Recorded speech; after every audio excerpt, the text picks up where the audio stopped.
Even the Damon Dash interview, as fucked up as that was, he's a gigantic, almost not. He blew it. He had Jay-Z, he had the most important artist of his generation. So what happened with that relationship? How did that relationship that was so good sour so fast? Dame's antics were just, it became like people also over time, you mature. Right. It's like you didn't have friends at 16, but by the time you turned 19, they were still doing the same shit that you was 16, and you're like, I can't. Like, yeah, we gotta. You know, you start spending less and less time with them because of it. It's like one of those things where Dame wouldn't change. The way he spoke to people, the way he treated people. He was angry. About what? Bro, you getting paper. He was angry because he had a strong perspective about his business philosophy, and if any time a partner of theirs tried to like go around him or meanwhile people weren't going around him, the people around him wanted to meet with other people. Right. People were becoming less beholden to him, but he was unaware of it. Then he would like, you know, while he was building businesses, which partly he would go off all around the world with cameras and girls and all kinds of crazy shit, and then come back flipping out on everybody as if, you know, they were wrong. Yeah. Or like, why'd you guys do all this shit without me? Like, bro, you didn't build a business that was so operationally tight that you could just go away and come back and shit be the same and all that shit. It wasn't even like that. Jay grew up, you know, Jay wanted more. I think Jay seen Dame's ceiling. I mean, I think that's really what it was. I mean, Jay seen Dame's ceiling. You can't fault a man for wanting to get better. Nah, he wanted more, and everybody wanted more. Dame just had a very particular way of approaching it. He's far from stupid. Right. Very, very smart. Right. Very talented. Ego through the roof. So there was no working with him. Right. No one wanted to work with him. There was no work. Yeah, as much talent as he has, nobody wanted to work with him. People got to want to work with him. Jimmy Iovine had this line, when the shit gets bigger than the cat, you got to get rid of the cat. Right. Were you cool with Jay-Z and Nas when they had their beef? Yeah. So how did you stay Switzerland and stay neutral? Part of it was easy because I know how much respect they had for one another. Mm-hmm. I don't know if you've ever been in a situation where two people had respect for one another, they just never shared it with each other. Correct. And you're sitting in between them thinking, if they only knew what each other felt, this would go away. Mm-hmm. That's what I felt. The part of it that was difficult was the outside pressure of people thinking, how could you be friends with both of them at the same time? You must be passing information or something like that. Mm-hmm. There was no information to pass. They had known each other before. They knew each other before me. Actually, they knew each other before me. Right. And the issues that they had nothing to do with me. It was very unfortunate. To my earlier point about being an elder statesman, when they had a beef, no guns, mm-hmm. Nobody got shot. Right. Lyrical. Mm-hmm. Songs. Right. And you know what? They made up as men. Right. In front of everybody. That's what it's supposed to be. They had a conflict. It was handled through music. And they made up publicly. No one got hurt. No guns, none of that. That really did a lot, as far as I'm concerned, for letting people understand that disputes can be handled. Right. Yes. And that was dope. That was the dope part that came out of it. Jay and I are cousins. Oh? Yeah. I mean, I don't talk about it because there's no reason to talk about it. But I went to my grandfather's funeral and his grandparent is buried 2 lots down. It's like one of those type of things. Not knowing, is that how y'all guys developed a friendship, even though you didn't know? No, we developed a relationship, a friendship, honestly, over Madden and literally over Madden, and there was a business deal that we were working on. Right. He was working on that he wanted, that I decided I wanted to be a part of. Right. It was an artist that we were going to sign, and it was a problem. And then when we went to settle a problem, I was like, man, I don't even give a fuck about this little thing. I care about really big things. And it was the way I talked about my dreams and ambitions for big things. Right. And he's like, I like this guy. Right. And then we became friends, became very close friends over time.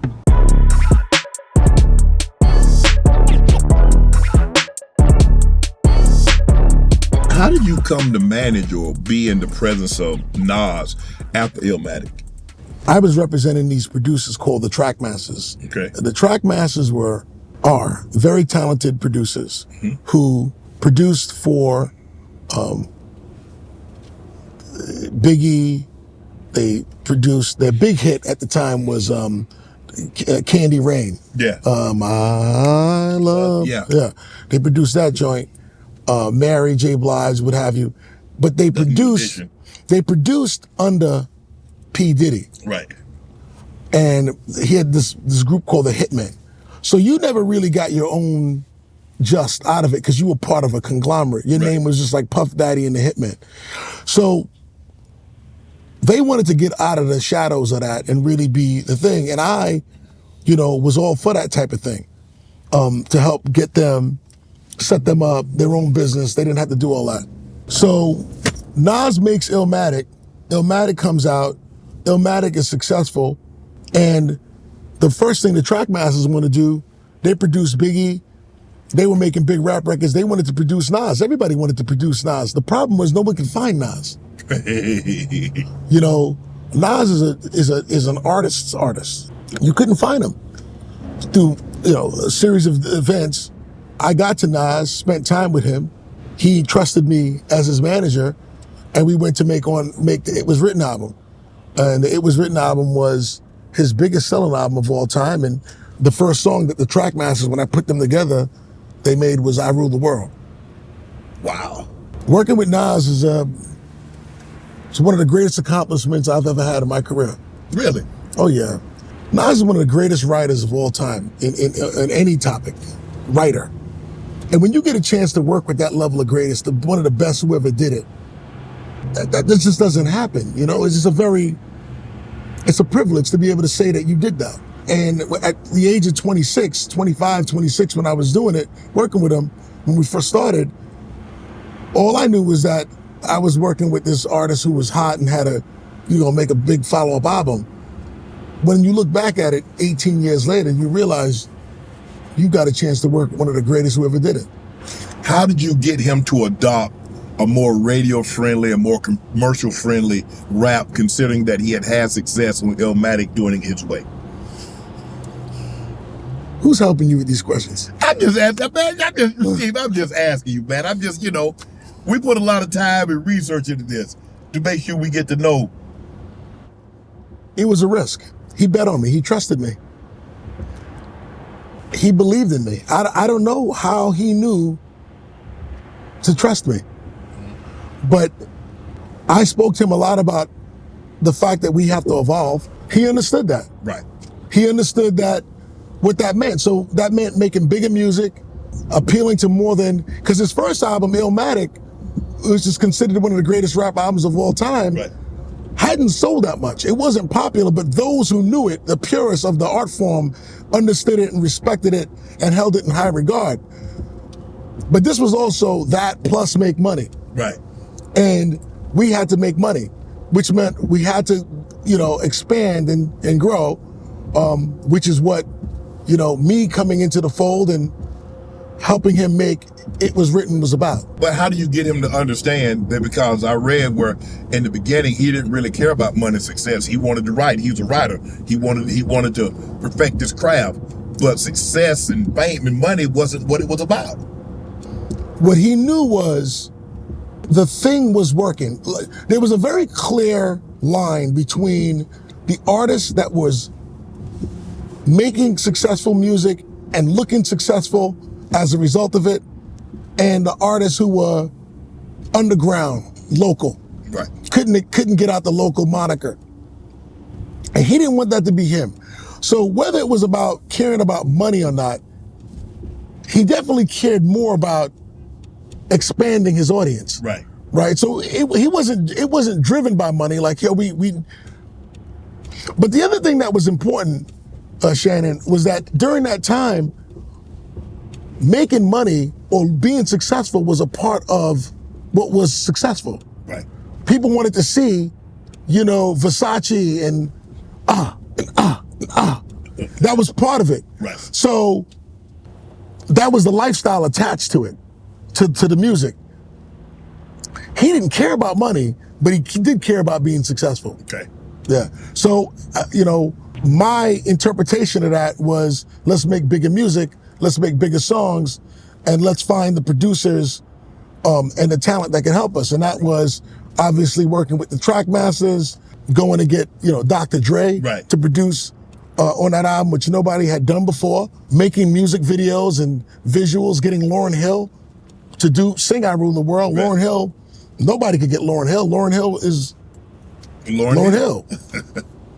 So the combination of all of that was what led to, us doing something that important. Now you see transition, he's Nas, the businessman, the big private equity, and all the stuff that we see him a part of. Was that you talking to him like, okay, to take to the next level to be what you want to be? No, I'm gonna be honest with you. I introduced Nas to a very dear friend of mine, Ben Horowitz, who invested in me and in United Masters. And I introduced Nas to him because Ben is a tremendous fan of rap music. And, there was this whole idea that people who can move the culture should be involved in technology. Right. Because of that, Nas, was able to get going early in some very important venture investments. Coinbase being one of them, which was big. Ring, the Amazon thing, Ring. And then, that got him going, and he built a VC firm around that. Wow. And he has mass appeal, and, Nas is a great businessman. Nas is an all-around talent, man. He's a very special person that people love and adore. Want to join Club Shay Shay? Become an official member by hitting that subscribe button, where you never know who's going to be joining us for drinks and conversation. Don't be late to the party, because we like to do something before two something.